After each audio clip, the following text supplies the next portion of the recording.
Hello everyone and welcome to the UK Game Report podcast. I'm of course joined by George and Sam, and we're going to jump straight into things with no further introductions because we've got some very hot takes on the ESL Division 2. Everything that's going on there has been announced, and George and Sam would very much like to say quite a lot about it. So Sam, if you would like to go first. Yeah, so eventually they've announced Division 2, which is nice. Yeah, it took a while Took after the beginning of Division 1. yeah, I think it was meant to be announced like a week after the first division. But anyway, it's been announced now. Uh, um, it's not exactly what we thought it would be. We thought it would kind of be like another competitive division, kind of similar how like the Challenger Series is to like the LCS, Yeah. um, Championship Premier League. You know what I mean? It's like I'm not too sure if the first places get a chance to qualify for the Prem, but a lot of teams might not even want to invest time into it because it's a £750 prize pool. Which is, Considering how yeah. much, like, yeah, considering how much people put into their teams, orgs put in, just general expenses, the time. I don't think it's worth the time, like to try and build a roster for Div 2. I just think it's a bit of a shame. I think there's a lot more that they could have done. Especially when you And consider the they could large prize pool that everyone Yeah, gets. exactly. Yeah, I Mm. expect like a big company like ESL to at least be able to like give it a bit more incentive, make it a bit more challenging. I just think it's like most teams would probably be better off playing weekly go for lols, in my opinion. It might not be against the best UK talent and all this, but you got to actually probably get money from it for a Yeah, I think much as an less incentive, effort. yeah, I think you probably would earn more money just for playing Go for All tournaments, which is Yeah. like a terrifying concept considering how well ESL is funded and how much they're putting on offer to the higher divisions. I don't think it's really, maybe not unfair, but I feel like it's way less of an incentive to compete if you know you're not going to be earning anywhere near as much. And it's not all about money, obviously, but at the end of the day, things do cost money. So at some point, there needs to be the incentive, and people were already looking down on tier two before it was even like fully everything was announced. They were already looking down Oh, on this. yeah. So now with this That's gone reduction, away a little bit. People looking down on tier two has gone away a little bit. A lot of people are trying to build Div two teams, but especially from an organisation point of view, when you build a team that you're going to see is competing tier two, part of it is, well, if we're going to be competing for you in this league, really we want to go to LAN and everything, and then that's where the real money, like the cost, that's where the real cost comes from. yeah, And if you're building a team for tier two that will eventually want to go to LAN, which is fair enough. I mean, most players, that's where they get most experience from, being able to get competitive. But with a 750 pound prize pool, like smaller orgs, me and Sam are at the privileged point as to where we live in the world and how much we can earn that we can do something like that. But other people with smaller orgs just may not even have that opportunity. do you think that's going to definitely discourage people from even bothering? I would say so. I If think it's I think it might not because it's pretty much like the next best thing. You know what I mean? Like Mhm. that's like a lot of the like pretty much the only option a lot of teams have. Yeah, So I think just to kind of get a bit of publicity and like kind of get yourself involved in the UK scene, people will go for it. But like they can't expect any big teams to really take it I seriously. suppose Like actually it might open the door for smaller teams to to get noticed and get picked up because the big teams, like you say, are less likely to invest the time and resources. Whereas the smaller teams who but really are like, org, no problem type teams who aren't funded and don't need well, to get that sort of sponsorship. So yeah. I mean, but you're looking at like if you look at the teams that didn't qualify, some like the shock people who didn't qualify, Hyperion, they were expected to qualify, they Hyperion didn't. did Fair qualify. enough, Hyperion did qualify. they didn't qualify. They they just didn't. They they picked up picked no up org, no no problem. problem. Oh, is that what happened? Okay, right. Sorry, that's my Yeah. mistake. Fair enough. Yeah, so they technically like they would they have wanted to go in for £750? I mean, they had quite a lot of hype around them, and then would they want to do it for the prize pool? With like, we're still going to do it. Well, we're going to qualify, and we're going to do it because it's exposure for us. But a singularity who didn't qualify, Yeah, they're going to be too they big of an organisation, aren't they? they wouldn't have kept the roster together for probably £750, even if it was announced prior to them not qualifying.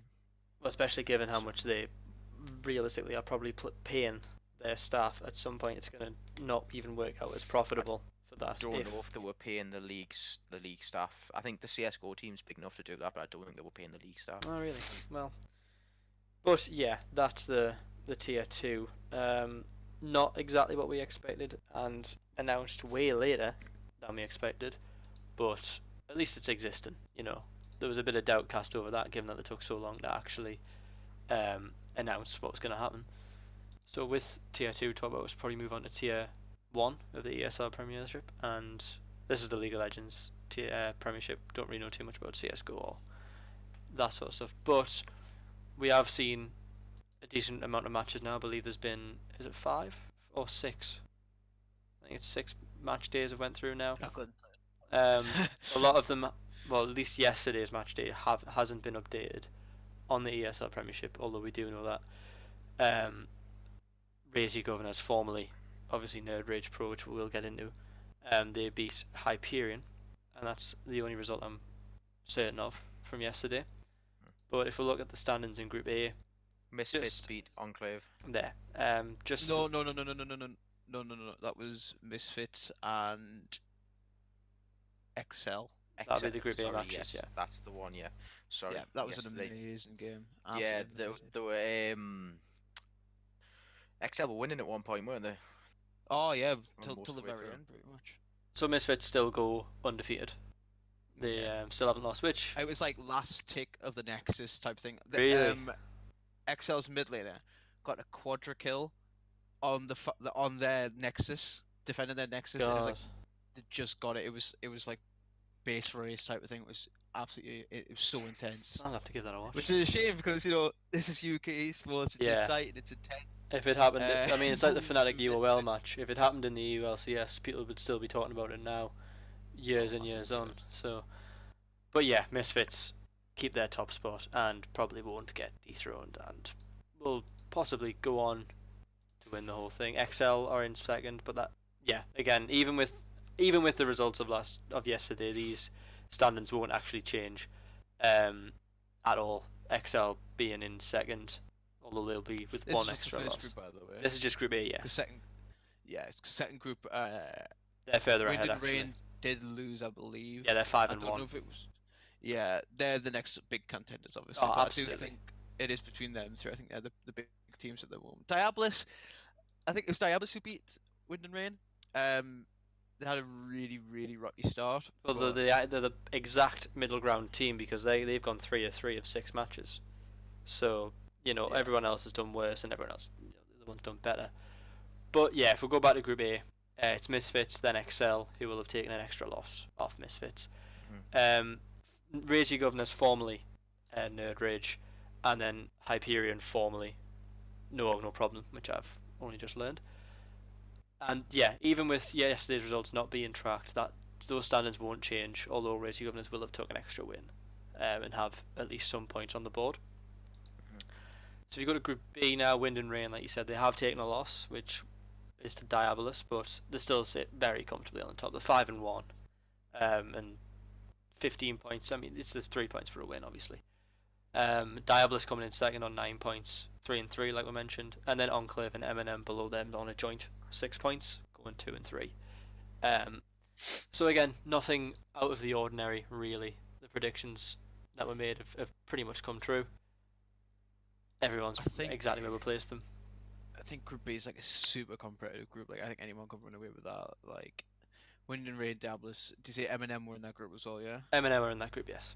Yeah, I think any of those three could win realistically. Rocky start Yeah. for M&M though. The 2 and 3, possibly. That might have changed because Was it Enclave in that group as well? Enclave are in there as well, yeah. To be honest, even they have a chance. Like I think that's like the group to watch. I think Group A, it's pretty much Misfits. Group Oh A yeah, could Group be A is the anyone. group of death. Absolutely, Misfits are head and shoulders above everyone else on that, and that was to be expected, really. Yeah.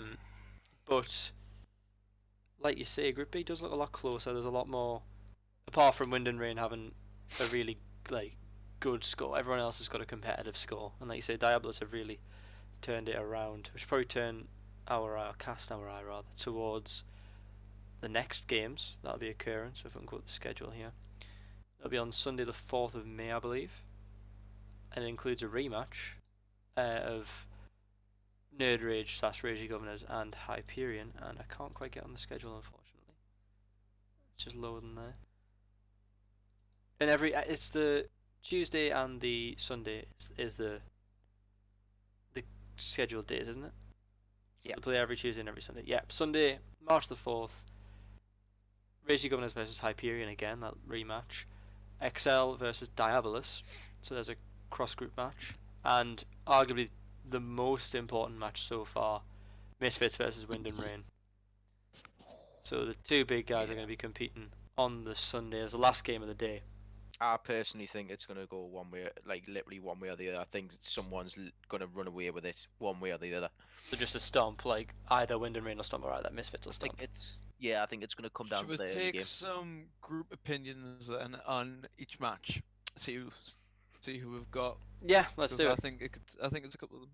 So Ragey Governors Hyperion, I'm going to say Ragey Governors, just based on form. I watched their last game, and I'm gonna say Hyperion because that game that they played the other day, where I watched it, it was very close. If Hyperion tidy up some of their macro play and vision, they will easily dominate that game. Sam? No, I'm gonna go with Racing Governors to be honest. I like Hyperion. I just think Racing Governors have. I don't think they're exactly as individually skilled as some of the players on their team. But definitely, I think like Racing Governors are a better kind of 5, if you know what I mean. Yeah, they work better as a team. I think as an actual competitive team, I think they'll take the win there.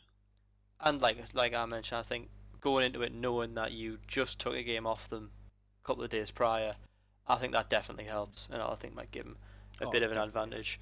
So then we've got XL versus Diabolus, so that's 2 versus 2, number 2 team in Group A versus the number 2 team in Group B. Bit more of a difficult one to call. XL go into it on worse form, but Diabolus have a worse overall score. So I'm going to say, for that game, I think Diabolus. I think they've fixed the early problems and should win that match. What about you, George? It's a hard one to call. I think I'm gonna agree with Diabolus though. I think they are they're trying to be that established org, and I think they're really gonna push the players, and I think they're gonna do. I think you're gonna start seeing them pick up now. Start to just reaching over that middle of the split. Sam, down to you here. Will you break the trend? XL or Diabolus? Diabolus, of course. I'm just gonna break the trend. Oh, you I going think for this is in XL? my head pretty much exactly 50-50. How XL played yesterday against Misfits, I think if they played like that against Diabolus, it'd be pretty much theirs. So yeah, I think I'd definitely give that one to XL. Based Do you on think they can yesterday. play like that though every game?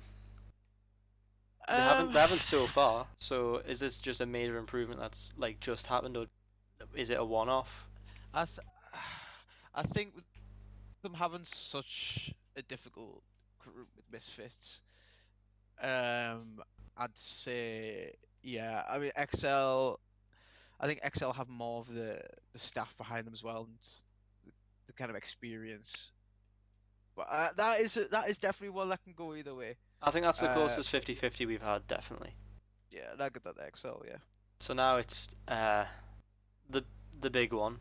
You know, it's this year's El Clasico. It's Misfits and Wind and Rain. So the two heavy hitters are the favourites of each group. One has taken a loss now in Wind and Rain, but Misfits yet to take an L. I am going to push the boat out here and say Misfits. Obviously, I'm saying Misfits. I'm not pushing the boat out. I don't think they'll take a loss here. I think they are miles ahead of the competition, even Wind and Rain, and I don't see them losing that game. George? Realistically, I'd like to see Wind and Rain beat them just to give them a bit of a run for the money. And I think they could. I think it could swing that way if they perform on the day, or if they've got the right mindset on the day. but realistically, I think you're kind of looking. In my head, it's about 60-40 for Misfits.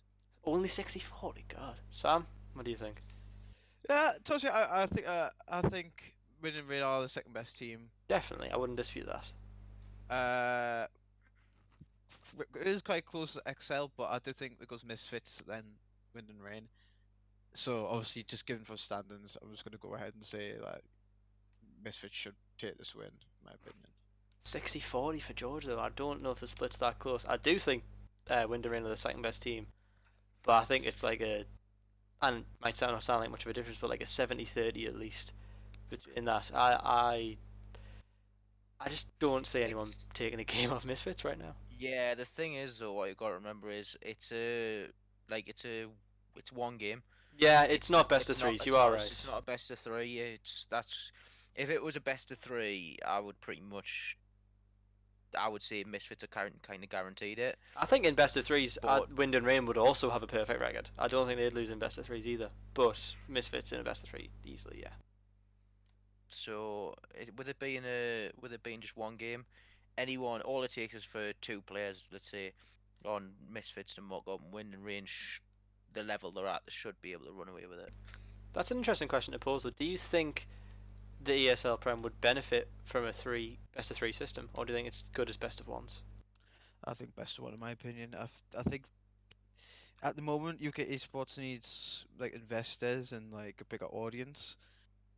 For a viewership perspective, best of one's always the better case. I agree, yeah. Like, it just makes it so much easier. It makes it easier to catch the games as well. Like ESL start the game so late. Like having best of three, I don't know. I just don't think it would get the same attention as other ones have. And I think it keeps it competitive. You know what I mean? Yeah. Like obviously when it comes to like playoffs and well, not maybe not playoffs, but like finals and everything like that. I think it's good to have the best of three. It shows what the real competition is. But when there's room for upsets, as related to XL Misfits, and I don't think it's a massive upset, but still an upset when you consider how dominant Misfits have been. I think keeping best of one's the best way going forward for UK esports and the ESL Prem. What about you, George? I agree. It's all about growing the UK scene. Let's be real. I think they get about 150 viewers. Yeah, That's for probably about most peak, yeah. for most games, I would say yeah, maybe a bit more on the Misfits, Wind and Rain, but yeah, around that I'd say. Possibly, yeah, but you're looking about 150 viewers. Yeah, That's tiny. Like some small streamers get a lot more than that. So looking to expand that's probably where they should be trying to go. And best of threes, people are just, if it's like especially in this meta at the minute, like you've got to consider the meta. If it was like 25-minute games, possibly 40-50-minute games where people don't want to make one mistake. No. yeah, it's no, That wouldn't yeah, it's not conducive to a good viewing experience a lot of the time. I think, for especially competitive games where you're talking, knockouts or finals or whatever, best of three, best of five. I think that's a good way of playing it. But I would agree in that.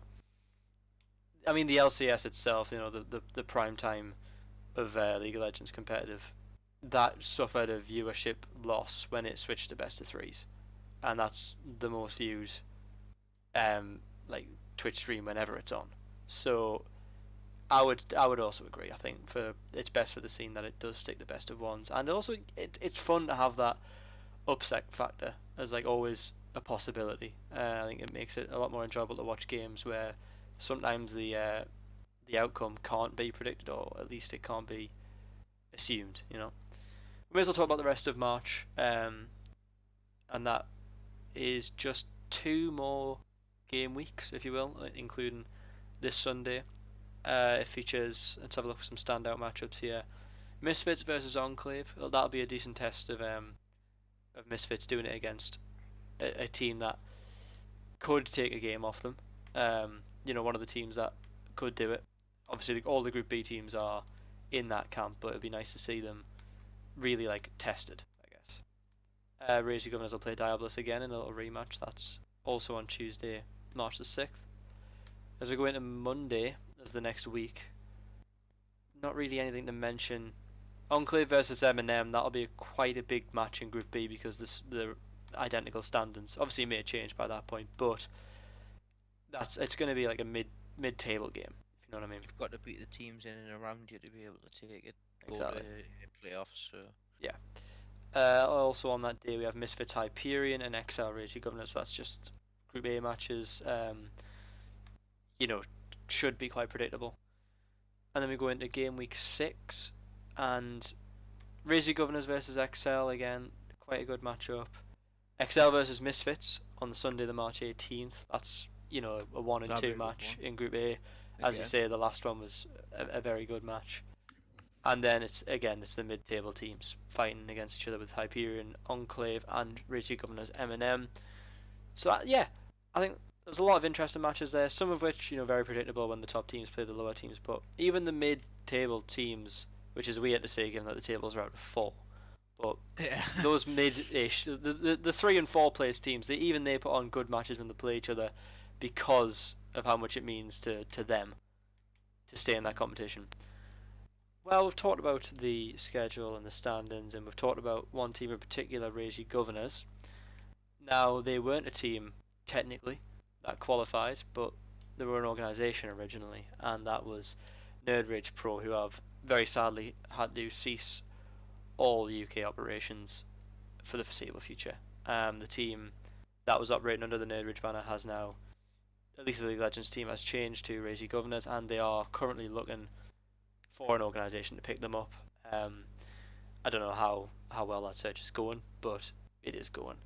So it's probably worth talking a little bit just about the departure of Nerd Rage, or rather the ceasing of operations of Nerd Rage, and what that means for the scene in general. And George, would you like to tell us a little bit about what you think about that?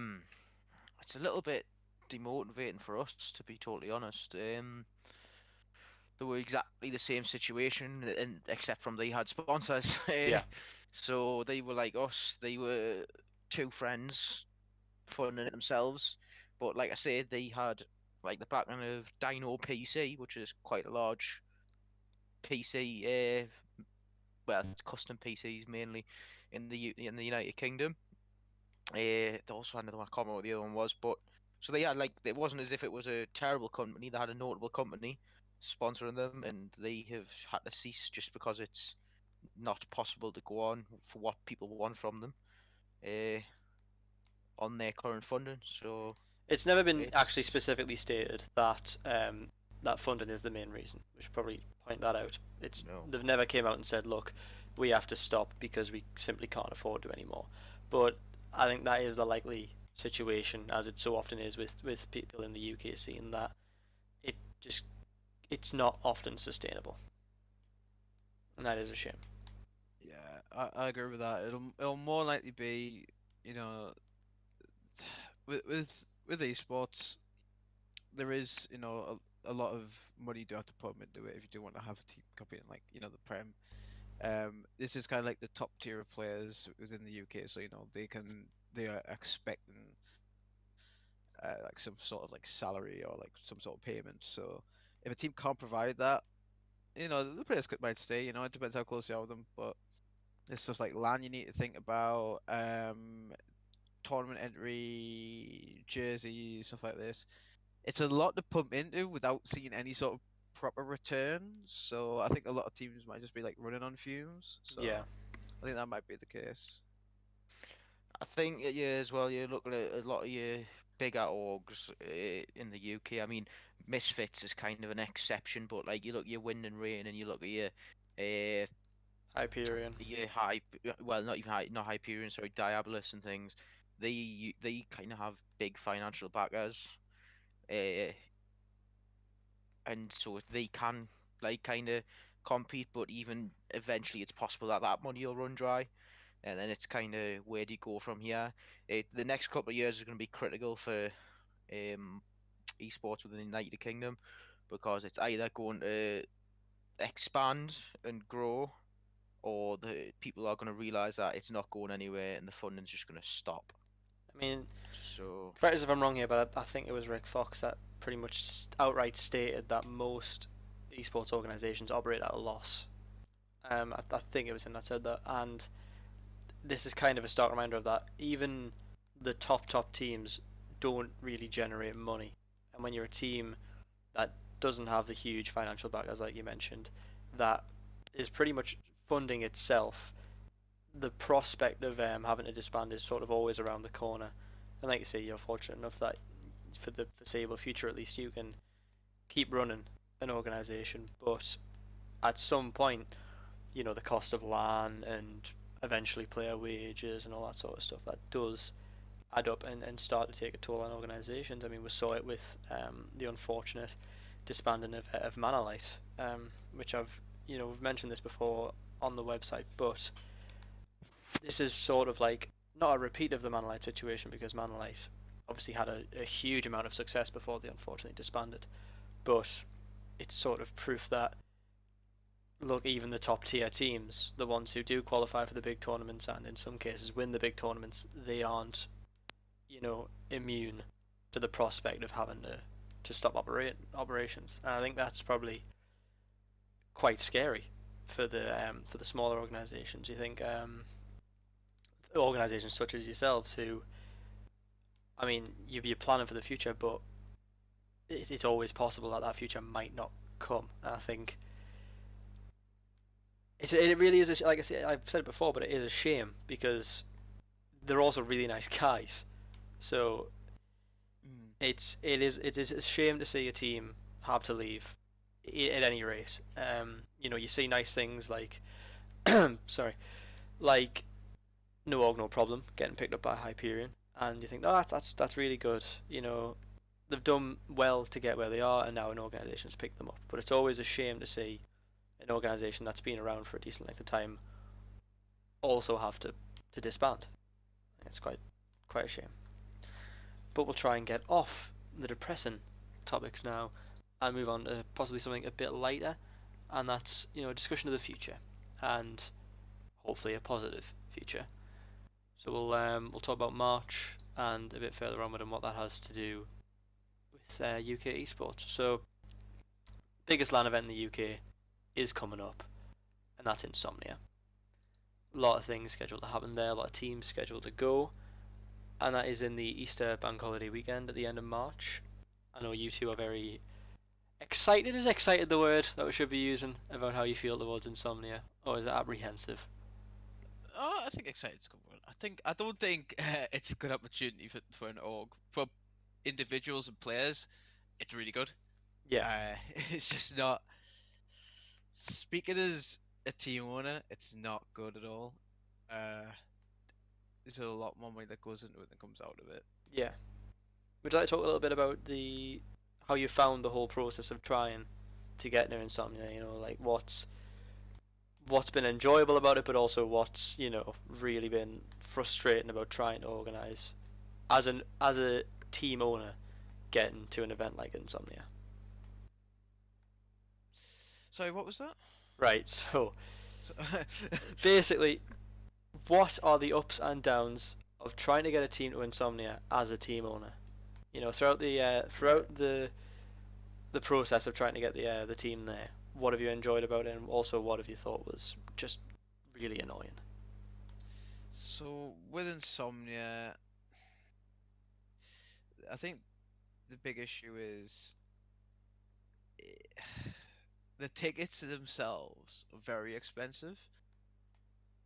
Not only that, I think with a lot of orgs, especially in the UK scene, we've got lots of imports as well. Getting all these PCs down isn't really possible for a lot of teams. So I know other ones such as like I don't know, some teams that are sponsored might be able to get like, a sponsorship deal where they can bring down the PCs and that. But I think it's like £120 per person to rent a PC, and like that is just like completely ridiculous in my opinion. You're Like, pushing 600, 700 quid if you want a League of Legends team. Realistically, not mentioned if you're accommodation. taking if we're based on League of Legends, that's what our experiences are. If you're looking at taking a League of Legends team, full funding LAN, you've got, if you do it from a hotel, like actually hotels, that's like £1,000 to £1,500.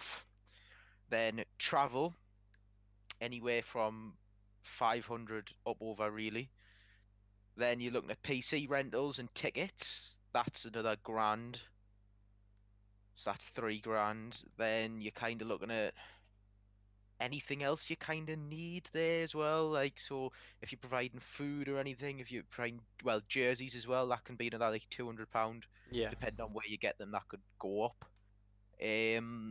So you're looking at 3.5 grand to 4 grand if you're doing full funding and doing it in hotels and everything, doing it in quotation marks properly. With the prize pool for the League Legends is 5 grand, so you're looking maximum for first place would be like 2.5 grand. Obviously, your players would need some of that money back. Your coaches would need some of that money.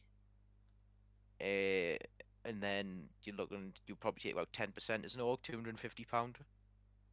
So really, there's no. £250 for 3.5 grand invest. Yeah, there's no way many orgs are going to turn a profit, if any, at Insomnia, because, are you allowed to sell merch at Insomnia? Is that a thing that you're allowed to do? I've not really If you looked had a into it. booth, but then you would have that's another upfront payment with not a guaranteed return.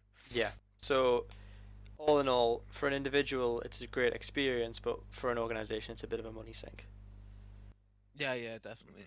Have you? I think it's great. I'm glad to do it, and it's like that event and like a great representation of like the UK scene on all esports. But again, as an organization, it's not.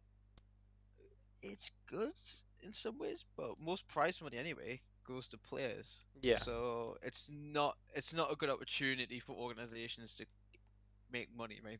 They are definitely going to lose money from it, in fact. But yeah, I think if you're not an owner, Yeah. you should go there. You should go there for what it is, enjoy it, have fun at it. But don't expect a profit. Expect to profit from it, exactly. Yeah. Yeah. Treat it more as like an event rather than like a business opportunity. Like it's like a leisure event. Yeah. All that being said, though, you're still looking forward to it, as far as I'm aware, and it's going to be. Yeah, definitely. Yeah. It's still a good experience. And first one. yeah, it is the capital of UK LAN events.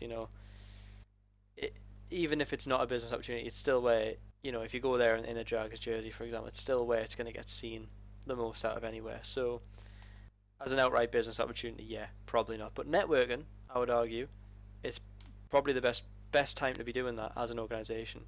Yeah, is everybody that a big? There's going to be involved in some way. Exactly. So making connections and networking, I think it's probably invaluable, but you've got to weigh up the cost of actually going there as well as quite a scary one.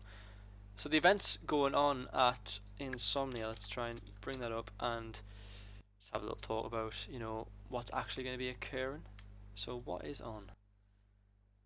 So there's let's have a look. Hang on, it's just not that off. So tournaments. Should we have a look at the tournaments first? See what tournaments are going down. So the only things already announced, the only thing announced so far is the Call of Duty World League, as far as I can see on the thing. So there's Call of Duty World League, Football Manager tournament. Oh, the football, Overwatch, yes. Overwatch tournament. League of Legends tournament. Sure, there's a CS:GO You're talking about tournament. the Call of Duty one, yeah? Yeah, the Call of Duty. Well, it's Call of Duty. That's the big one at the moment. I'd say. Yeah. Yeah. It's a bit strange that they've only linked the Call of Duty one on the what's on page on the website though. Yeah, I other know. I ones. think it's because like teams can kind of get you can buy like a team entry pass. I think. Okay. It's kind of, yeah. That's another thing that would be personally, I think would be good for the UK scene, but isn't going to happen. Is like if you were going there, like you look at that team ticket, it's something like £400, and that gets you like 5 people in. Yeah. It's a lot more cheaper than buying the tickets individually. The prize But pool. they don't do that for other things. Wait, the prize pool here. Is this? I mean, I don't know if you actually It's a know. separate event that is happening at Insomnia. Yeah, the World League one, but is that the prize league for just this specific World League competition? Because if so, my God, there's some money to be made. So Well, yeah, that's like the biggest COD. That's where all but the it's hosted officially by Activision and Sledgehammer. But yeah, what happens is you have, I think it's something like 8 of them around the world, Yeah, It's eight. I'm not. This is going off what I know. There's like a certain amount of them around the world, and then those team like you qualify for them, and then different teams go to them and things. That's kind of that's how it works from what I've gathered. Because I was reading up on it a bit. Because all of like some of the biggest teams in Oceania have like just kicked off, and like loads of the players have retired because they've kind of screwed them over a little bit. Because all the tournaments are being held in Asia, obviously the UK is because they one in Insomnia, and then in America. yeah. It's very obviously funded by an outside source and not ESL because or organisations like ESL because the first place prize for the Call of Duty World League tournament at Insomnia is $80,000. That is not insubstantial. I mean, if that was the first place prize for League of Legends, it'd be a lot easier to fund a team going. Definitely. I mean, even seventh place in the tournament. I don't know how many teams are actually in the tournament. I'd probably wager about 10. I think that would probably make sense. I think there's 100. Oh wow, really? So there's like it's a full on. I think a lot of people can enter. Yeah. Oh, Yeah, okay. don't quote us on that, but I'm sure if you look at the amount of team tickets, I'm sure there's 100 team tickets. I'm thinking of it more like an MLG event. I'm sure if they're selling 100 team tickets, that there's going to be 100. I'll have a look at that. Just give us a finish. Just keep talking. Yeah. Well, yeah, I'm probably thinking of it more like an MLG tournament where just the pro teams go. But God, if £4,000 is the minimum prize if you're going to win a prize. Right, so it's £313.65 for a team ticket. That gets you 4 player passes and a coach and a manager. Access from 9 AM on Friday. Entry to the Call of Duty World League tournament. All costs. Yeah, so it's spectated as well. Gain access to on Thursday to the bring your own computer hall and things. Yeah. And then obviously you can go camping and stuff. But I do believe it doesn't actually tell you how many tickets are available. Leave it with us. I'll find out. I think it's the prize pool alone is a huge motivator to getting into competitive Call of Duty. I'd say. I mean, obviously these tournaments they can't be attended by everyone, like George says. If the place around the world, just some people aren't going to be able to go to all of them. But if you're an organisation that's based solely on Call of Duty and you just finish, let's say, 8th or not say 8th, 5th in just one of these tournaments, that's $8,000. If it's in the plus team bracket. So okay, right. So it is quite stiff competition. It's an open bracket. So you can just anyone can join, but obviously if you get up there and you get pro points for it, and then I think if you get a certain amount of pro points, you go to the worlds or something. So also going on official worlds. Not just competitive tournaments, of course. There's also a VR event, as I've been led to believe. So that's a bit different, I'd say. You don't often have that sort of thing. Obviously, you've got the classics that they're advertising about. A lot of like famous UK gaming scene people are going to be appearing. A lot of YouTubers and stuff. Is Borty going? Oh, that's good. Borty's going. Casper Lee. Don't know if you know who he is. I don't. I think I do actually. He's like a YouTuber vlogger, alongside like Zoella and like stuff like that. Kind of come off the back of. I don't want to say back of all of them in case I don't know. People can get really touchy about this, but that's kind of where he's off the back of like all of that kind of fame and growth. Also occurring at Insomnia is one of the events that I think everyone just sort of enjoys at the weekend. It's the pub quiz. Oh yes. So they have the massive pub quiz. The world famous. Yes, actually, the world famous pub quiz, which is. Does every ticket holder get access to it? You have to buy a ticket. Really? God. Yeah. It's quite a lot of money in Insomnia, isn't it? They probably make a decent amount. Oh, massively. Tickets aren't bad, in my opinion. I feel like you have to go though, don't you? If you go it's on worth it. I've heard famous pub quiz. So the VR zone, virtual reality. They've got a fully started out zone. Again, you do have to buy separate tickets for it, but it's got, it's not just the one VR headset and a couple of monitors. They've got the fully interactive sort of steering booths for VR like car games and stuff. I think that'd be an interesting experience, especially for because VR is one of those things. I mean, I know you have a VR. How do you Oculus phrase that? A Rift. VR set? A VR set? Yeah, VR kit? I Yeah, don't know. headset. You have an Oculus Rift anyway, so you can experience it in your home, but not everyone can. You know, not everyone can afford to. I to think buy just into doing VR it right for now. the first time, it'll be like a big hit. It just have to wait ages and then put on someone else's sweaty headset.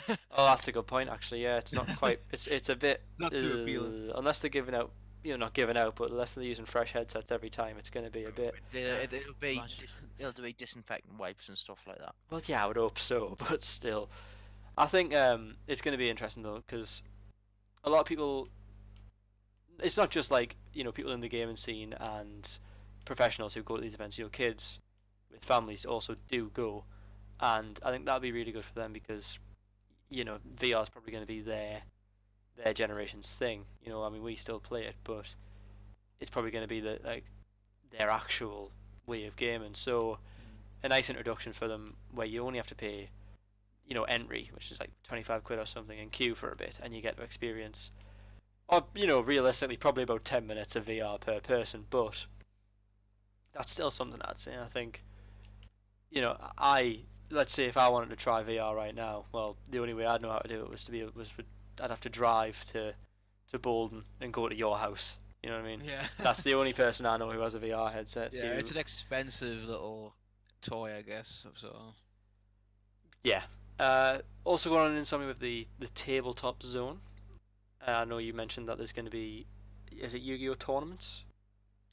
Yeah, apparently. I mean, I've got someone who he's a referee for the Yu-Gi-Oh tournament, so he said he's got an interest in it. So I'm kind of just assuming from that there is going to be one. But There's apparently there's a Magic the Gathering tournament going on as well, and from the looks of this screenshot, also a Settlers of Catan one, which I don't understand the rules of that game at all, but they are having a little tournament, I guess. So within the retail and expo zone, it's not really specifying much. It's actually only really specifying the retailers who are going to be there.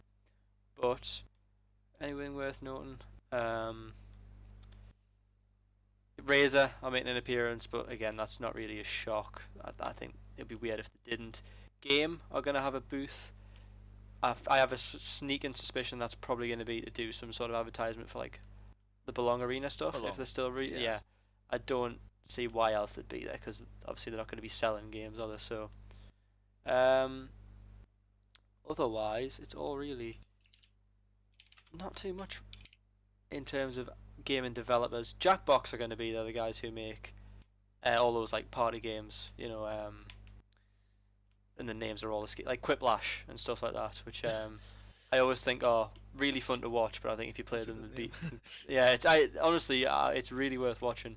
When you get some like a funny group of YouTubers or whatever playing it, it is a good watch. But one of those games, I think it's much better to watch than to actually play.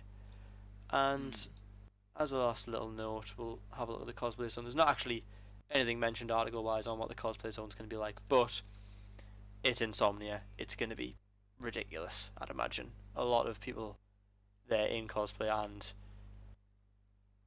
do they have like competitions? I remember seeing tweets about people. I think like, there's like a winner for like best cosplay and all that, but I'm not too sure. I'm not like into cosplay. No, cosplay none of us are, but I have seen that sort of stuff.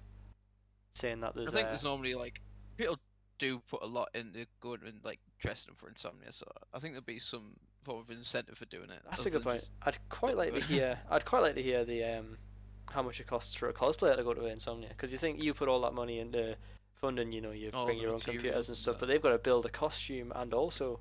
Don't get us wrong. I know for a fact that taking 5 people down to Insomnia would be more expensive. Dunno, you've seen some of them big costumes. Might not be. No, that's a good point actually. You got like LEDs in them and all that. The cooling in the back, everything. There's a lot that goes into them. Not gonna lie, but like. It's definitely an expensive hobby. Oh, massively, yeah. So is owning it. Well, yes, owning an organisation is also. But is that a hobby or is it a passion project? I think passion project's a better term. I think passion project's a good way to sum it up. Yeah. Yeah. Well, I think that's enough for Insomnia, and I guess the last thing to do is to ask what your plans are as an organisation coming forward for the next couple of months. Do you have anything on the cards that you'd like to talk about? I think our current kind of plans for the near future. We're going to be at Insomnia, definitely. Me and George will be there. Uncertain as to whether we taking teams. I know Overwatch team I want to go. Our League of Legends team currently focusing on second division. Yeah. Getting a roster together, it's hard to keep players these days. So we technically don't have a full roster yet. As but you it's say, there's getting not a there. lot of incentive to play in second division, so No. you know, a lot of people aren't really too committed to it. But you know, I think we're doing good. We're kind of where we expect to be, where we want to be. Near future is just kind of we're just gonna continue playing online, try to grow a bit more, just kind of in the scene, you know, get a bit become more of a household name. Mm-hmm. Jerseys are coming soon. Oh Yeah, yes, of that's a good course. thing. Yeah. Yes, that's the one to look out for. Very you know, excited for that. You like shirts and you like wearing shirts, then Which I think a vast majority of people do enjoy wearing shirts. So I yeah, think they do. Yeah, I think you've so. cornered I a mean, pretty good demographic there, I'd say. there's in gonna my be, opinion, plushies. no reason not to buy one. Oh yeah, George is very passionate about the plushies. Yeah, but too passionate actually. Jay the Jaguar will be making his. No, Is that what it's getting called? okay, Jay? well, that's what he's decided. Jay We the haven't Jaguar. quite come up with a name. He hasn't quite come up with it. Well, he has, but it's hasn't You haven't been agreed discussed on a yet. name. Is Well, probably no, what that we was should- that was the last name we discussed, so it was the first one that came to mind. As you can imagine, I quickly dropped the conversation and Yeah. forgot about it. I thinking assume that George was is funding the entire plushie Regime. project. George- I'm going to say project, not regime, because it makes you sound like a plushie dictator. Which I guess, I mean, you yeah, that could be the case. it's called Jay Yeah, the we'll leave plushie. George, well, if you want, if you want to just check with your bank provider And your then plushie you- supplier. yeah, plushie supplier, then you can sort that out if you would like. And I'm happy to take a step back. But in the meantime, I'll be focusing on our teams. Well, But, yeah, It's all no, about I think From now on, any articles that I release that talk about the Jags, George will be down as the president of plushie relations, not the co-owner. President of plushie That's relations. what's going on. That's what's going on the website. I hope not. Oh well, yeah. Is that going to be released anytime soon? Do you think the website? Do you think end of March, end of April, end of May? yeah, that's like let's say the next month. Yeah, Obviously, I've no made no this solid schedule. deadlines, but Yeah. I've scheduled a month, so we'll see what happens. is it you that's building it? Well, yes, I am. Sam's making graphics for it and stuff. I've kind of just got used to Squarespace, so I'll be going through making any amending anything that needs to be amended. I've kind of got the base look there. It's just like I say, getting the graphics done and then potentially looking at like doing then hyperlinks behind that and pages behind the main Yeah. few pages. Well, he's mentioned Squarespace, and it's worth knowing that if Squarespace would like to sponsor this We podcast, are actually sponsored by Squarespace. we aren't. But if they would Use- like to use sponsor code us, JAG for 10% off your first month. no, if they would like Squarespace would like to sponsor this podcast, we are corporate shills, and we will say anything for money. So please do get in touch. And I think on that note, probably a good time to end. So Yeah, we're kind of rambled. thank you very much for joining us this week, and Thank you. see you next time. Goodbye.